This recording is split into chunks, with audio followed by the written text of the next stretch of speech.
Muy buenas, bienvenidos a todos a este audiolibro que va a durar 33 minutos con 33 segundos. Me congratula mucho compartir con todos ustedes el libro del Kybalión, un libro que llegó a mí hace mucho tiempo y ahora retomo, dado el momento vital en el que me encuentro, y me ha parecido una idea maravillosa el poder compartirlo con todos vosotros. El que estés escuchando esto no es casualidad. Este canal está hecho con una intención de conectar a personas que resuenen con unas mismas inquietudes. Estoy seguro de que tú también eres una persona curiosa y que has llegado aquí por algún motivo. Me ha apetecido hacer este audio, ya que la mayoría de los audios son hombres o IAs, y me apetece que una mujer lea con su voz humana y su condición de no ser perfecta y cometer errores, o incluso con lo parlanchina que soy, compartir algún tipo de reflexión o comentario si es que surge. Esto está totalmente improvisado y vamos a ver cómo sale. Si te gusta este contenido, por favor, deja un comentario, dale a me gusta y si te apetece, suscríbete.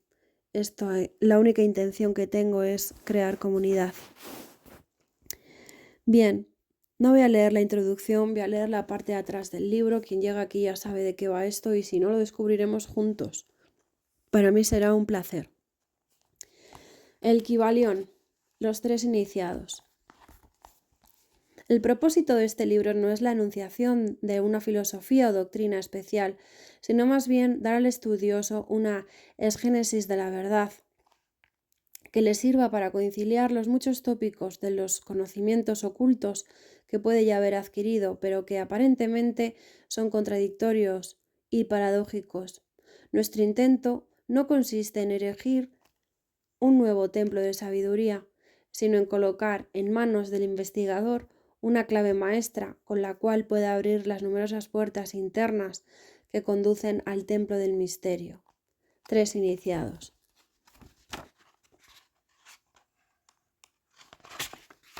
La filosofía hermética. Capítulo 1. Los labios de la sabiduría permanecen cerrados, excepto para el oído capaz de comprender. El Kybalión. Desde el antiguo Egipto han llegado las enseñanzas fundamentales y secretas que tan fuertemente han influido en los sistemas filosóficos de todas las razas y de todos los pueblos durante siglos enteros. Egipto, patria de las pirámides y de la Esfinge, fue la cuna de la sabiduría secreta y de las doctrinas místicas. Todas las nacionalidades han sacado las suyas de sus doctrinas esotéricas. La India, Persia, Caldea, China, Japón, Asiria, la antigua Grecia y Roma y otros no menos importantes países se aprovecharon libremente de las doctrinas formuladas por los hierofantes y maestros de la tierra, de Isis, conocimientos que sólo eran transmitidos a los que se hallaban preparados para participar en lo oculto. Fue también en el antiguo Egipto donde vivieron los grandes adeptos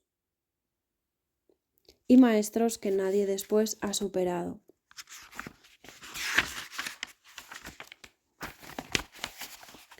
Y que rara vez han sido igualados en los siglos que han transcurrido desde los tiempos del gran Hermes. Egipto fue la residencia de la gran logia de las fraternidades místicas. Por las puertas de su templo entraron todos los neófitos que, convertidos más tarde en adeptos, hierofantes y maestros, se repartieron por todas partes, llevando consigo el precioso conocimiento que poseían y deseando hacer partícipe de él a todo aquel que estuviera preparado para recibirlo. Ningún estudioso del ocultismo puede dejar de reconocer la gran deuda que tiene contraída con aquellos venerables maestros egipcios. Pero entre estos grandes adeptos existió uno al que los demás proclamaron el maestro de los maestros. Este hombre, si es que puede llamársele hombre a un ser semejante, él vivió en Egipto, en la más remota antigüedad, y fue conocido bajo el nombre de Hermes Trismegisto. Fue el padre de la sabiduría, el fundador de la astrología, el descubridor de la alquimia. Los detalles de su vida se han perdido en la historia debido al inmenso espacio-tiempo transcurrido desde entonces.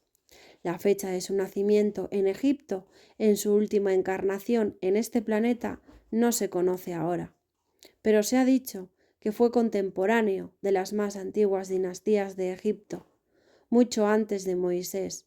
Las autoridades en la materia lo creen contemporáneo de Abraham, y en algunas de las tradiciones judías se llega a afirmar que éste obtuvo del mismo Hermes muchos de los conocimientos que poseía. Después que transcurriese mucho tiempo desde su muerte, la tradición afirma que vivió 300 años, los egipcios lo deificaron e hicieron de él uno de sus dioses, bajo el nombre de Tot. Algunos, después de los griegos, hicieron también de él otro de sus dioses y lo llamaron Hermes, el dios de la sabiduría. Tanto los griegos como los egipcios reverenciaron su memoria durante siglos enteros, denominándole el inspirado de los dioses y añadiéndole su antiguo nombre Trimegistro, que significa 3 veces grande. Todas estas antiguas civilizaciones lo adoraron y su nombre era sinónimo de fuente de sabiduría. Aún en nuestros días usamos el término hermético en sentido de secreto, reservado, etc. Y esto es debido a que los hermetistas siempre observaron rigurosamente el secreto de sus enseñanzas. Si bien entonces no se conocía aquello de no echar margaritas a los cerdos, ellos siguieron su norma de conducta especial que les indicaba dar leche a los niños y carne a los hombres. Máximas familiares a todos los lectores de las escrituras bíblicas, máximas que por otra parte habían sido ya usadas muchos siglos antes de la era cristiana. Y esta política de diseminar cuidadosamente la verdad ha caracterizado siempre a los hermetistas, incluso en nuestros días. Las enseñanzas herméticas se encuentran en todos los países y en todas las religiones, pero nunca identificadas con un país en particular ni con una secta religiosa alguna. Esto es debido a la prédica de los antiguos instructores que hicieron para evitar que la doctrina secreta se cristalizara en un credo. La sabiduría de esta medida salta a la vista de todos los estudiantes de la historia. En antiguo ocultismo de la India de Persia degeneró y se perdieron sus conocimientos, ya que los instructores se convirtieron en sacerdotes y mezclaron la teología con la filosofía. Como consecuencia, perdieron toda su sabiduría, que acabó por transformarse en una cantidad inmensa de supersticiones religiosas, cultos, credos y dioses. Lo mismo sucedió con las enseñanzas herméticas de los gnósticos cristianos, enseñanzas que se perdieron por el tiempo de Constantino, quien mancilló la filosofía mezclándola con la teología, y la Iglesia cristiana abandonó entonces su verdadera esencia y espíritu, viéndose obligada a andar a ciegas durante varios siglos sin que hasta ahora haya encontrado su camino. Solo actualmente se observa que la Iglesia cristiana está luchando de nuevo por aproximarse a sus antiguas enseñanzas místicas. Sin embargo, siempre ha existido unas cuantas almas que han conservado viva la llama, alimentándola cuidadosamente e impidiendo que se extinguiese su luz. Y gracias a esos firmes corazones y a esas mentes de extraordinario desarrollo, tenemos aún la verdad con nosotros, aunque ésta no se encuentre en los libros, sino que ha sido transmitida del maestro al discípulo, del iniciado al neófito, de boca en boca. Si alguna vez se ha escrito algo sobre ella, su significado ha sido cuidadosamente velado con términos de astrología y alquimia, de tal manera que solo los que poseían la clave podían leerlo correctamente. Esto se hizo necesario a fin de evitar las persecuciones de los teólogos de la Edad Media, quienes luchaban contra la doctrina secreta a sangre y fuego. Incluso en nuestros días, nos es posible encontrar algunos libros valiosos de filosofía hermética, pero la mayor parte se ha perdido. Sin embargo, la filosofía hermética es la única llave maestra que puede abrir las puertas de todas las enseñanzas ocultas.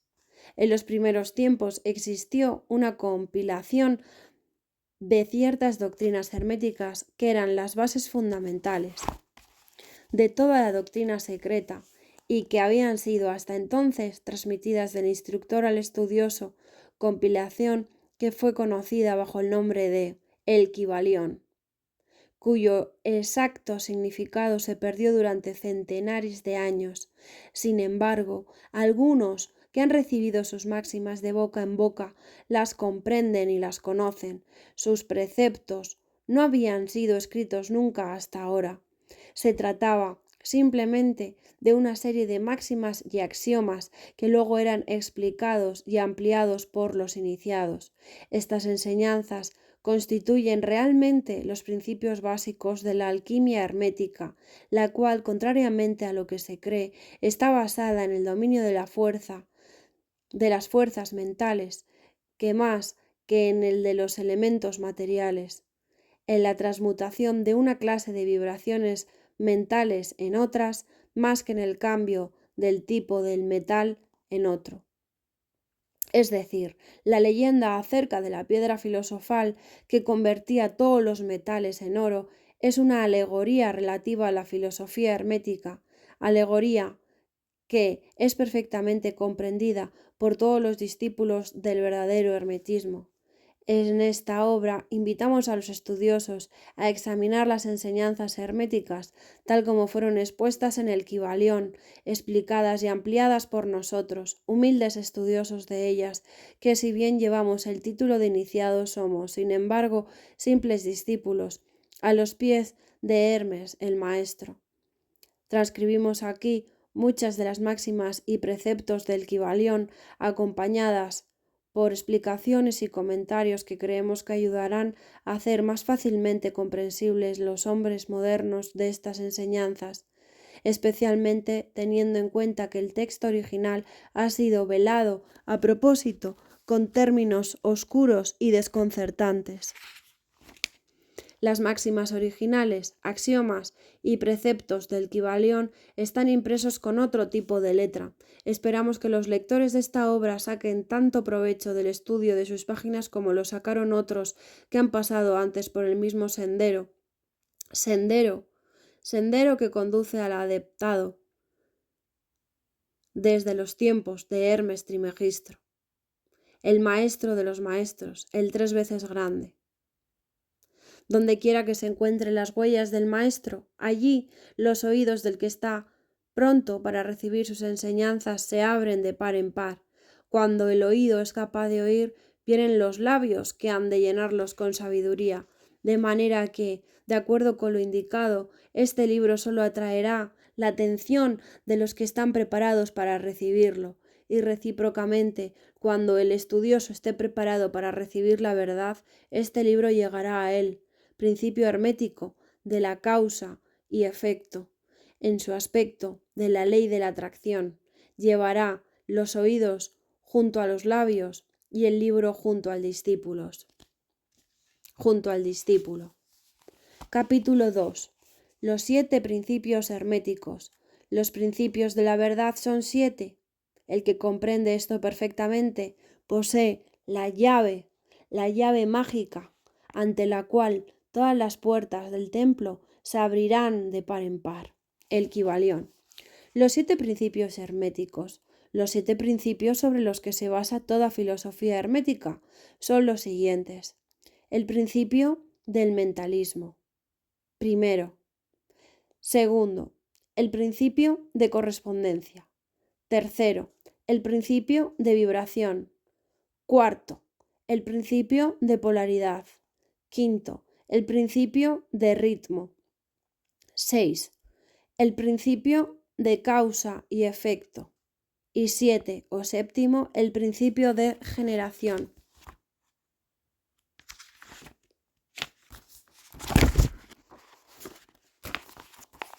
El principio del mentalismo. Todo es mente, el universo es mental.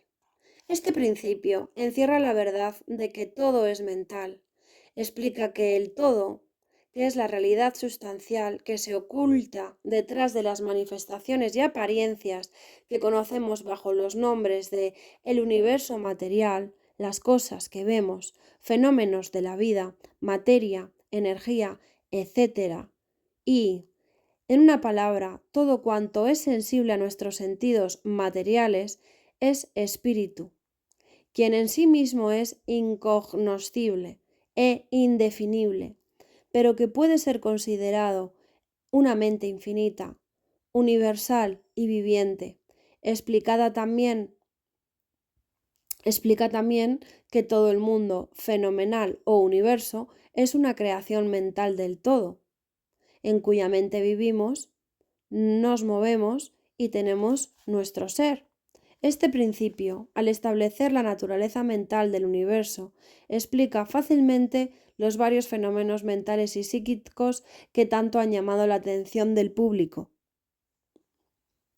y que si tal explicación no son comprensibles y desafían toda hipótesis científica. La comprensión de este principio hermético del mentalismo habilita al individuo a realizar y a conocer la ley que rige el universo mental, aplicándola a su bienestar y desarrollo. El estudiante de la filosofía hermética puede emplear conscientemente las grandes leyes mentales, en lugar de usarlas por casualidad o ser usado por ellas. Repito, en lugar de usarlas por casualidad o ser usado por ellas. Con la clave maestra de su poder, el discípulo puede abrir las puertas del templo del conocimiento mental y psíquico y entrar en él libre e inteligentemente. Este principio explica la verdadera naturaleza de la energía, de la fuerza y de la materia, y cómo y por qué todas ellas están subordinadas al dominio de la mente. Uno de los antiguos maestros escribió hace mucho tiempo: el que comprenda la verdad de que el universo es mental está muy avanzado en el sendero del adepto. Y estas palabras son tan verdad hoy en día como lo eran cuando fueron escritas. Si esta clave maestra resulta imposible acceder a la sabiduría, y el estudioso que no la posea en vano llamará a la puerta del templo.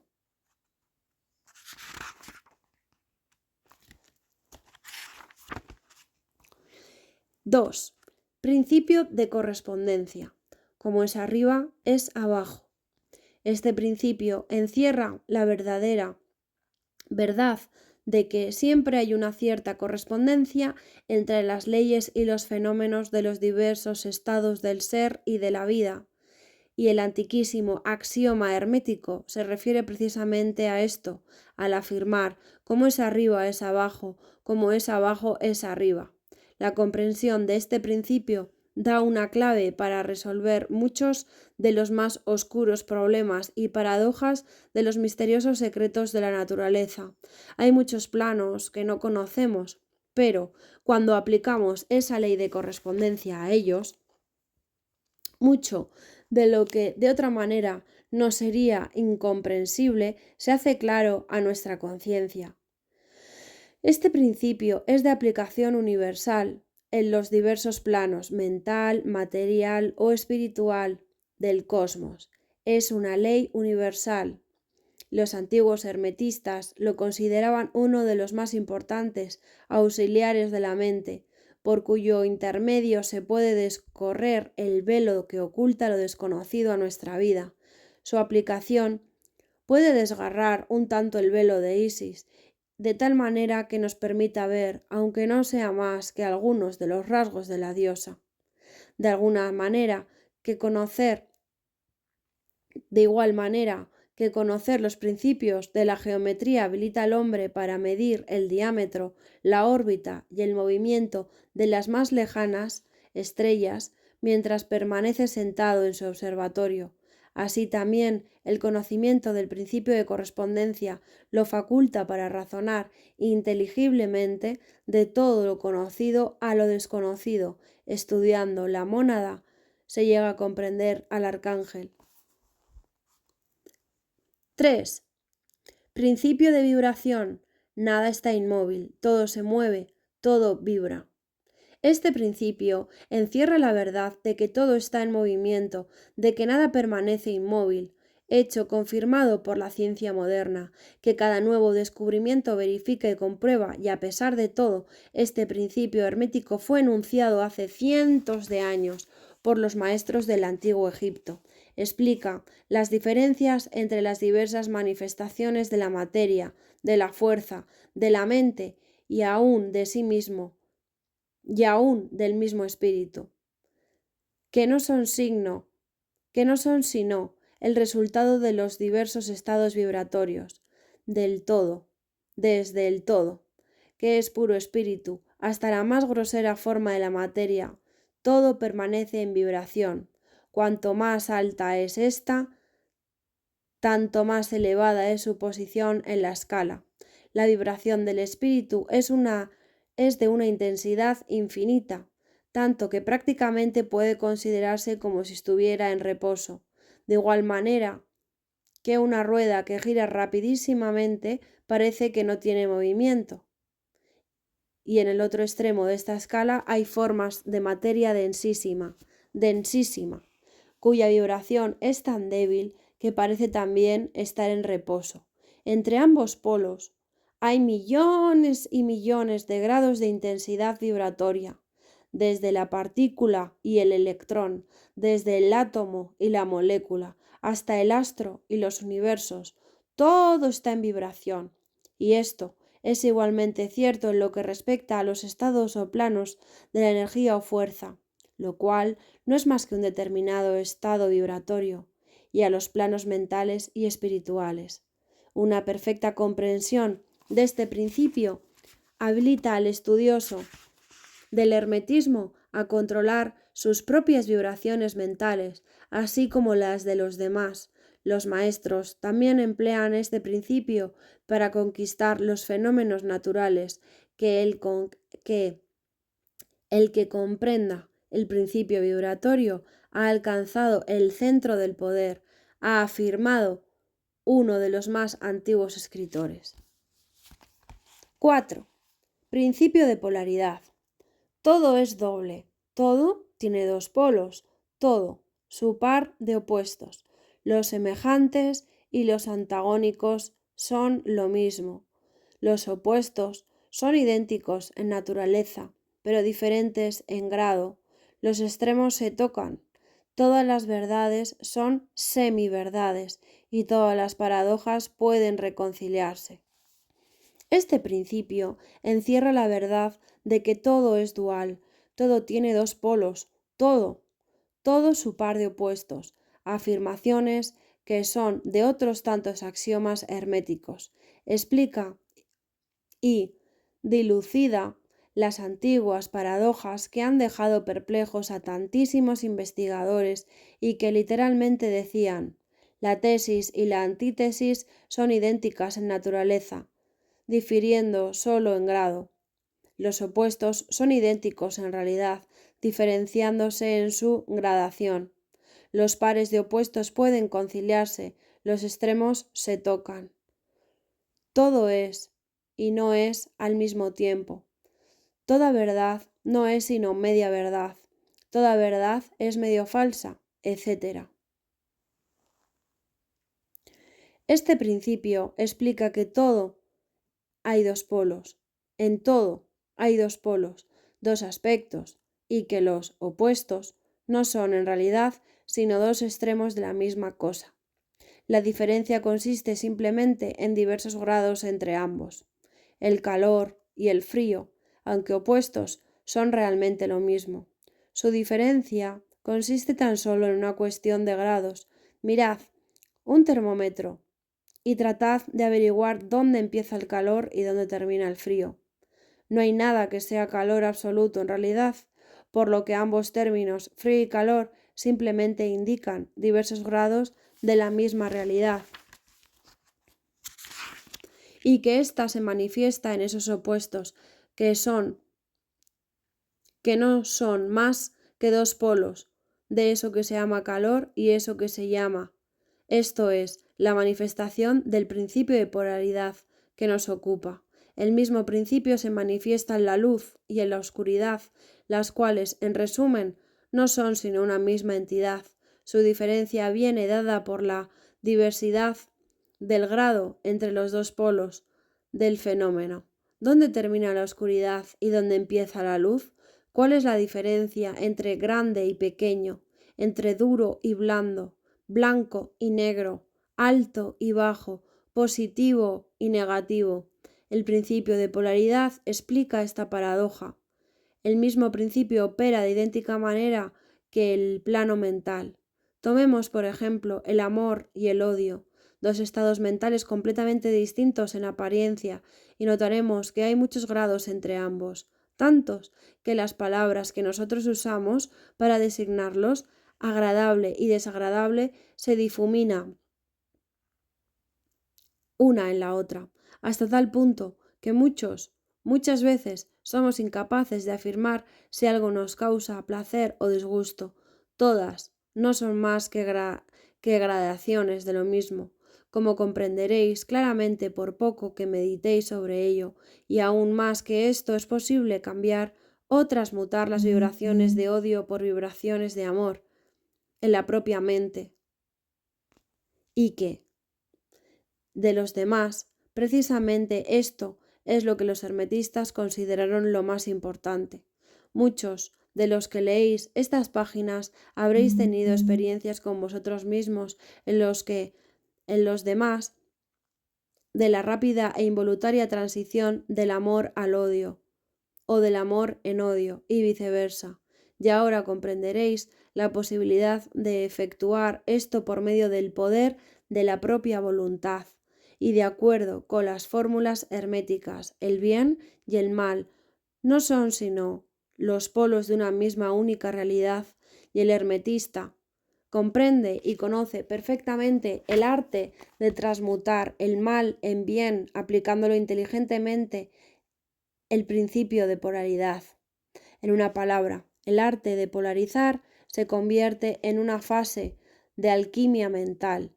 El arte de polarizar es alquimia mental, conocida y practicada por los antiguos y modernos maestros herméticos. La perfecta comprensión de este principio capacita para cambiar la polaridad, así como la de los demás. Si uno se toma tiempo y estudia lo necesario para dominar, este se convierte en un arte.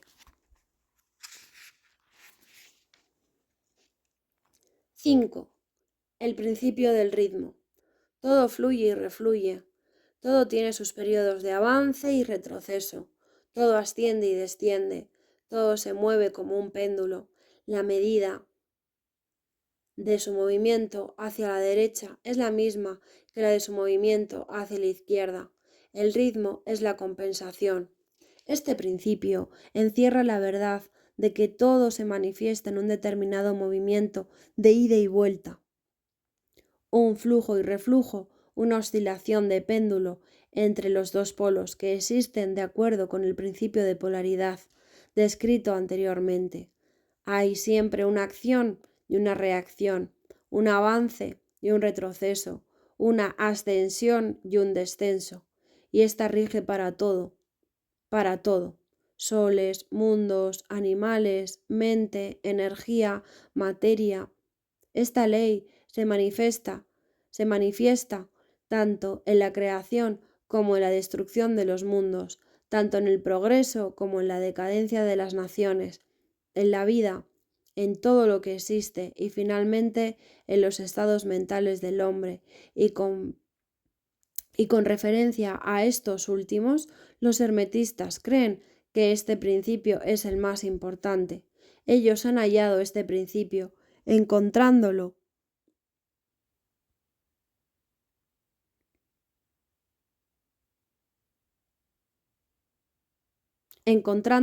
de aplicación universal, y han descubierto asimismo ciertos métodos para escapar de sus efectos, mediante el empleo de las fórmulas y métodos apropiados. Emplean para ello la ley mental de neutralización. No pueden anular el principio o impedir que opere, pero han aprendido a eludir sus efectos hasta cierto grado que depende del dominio que se tenga de él. Saben cómo usarlo en lugar de ser usados por él. En este y en otros métodos parecidos consiste la ciencia hermética. El maestro se polariza a sí mismo en un punto donde desea quedarse y de esta forma neutraliza la oscilación rítmica pendular que tendería a arrastrarlo hacia el otro polo. Todos los que han adquirido cierto grado de dominio sobre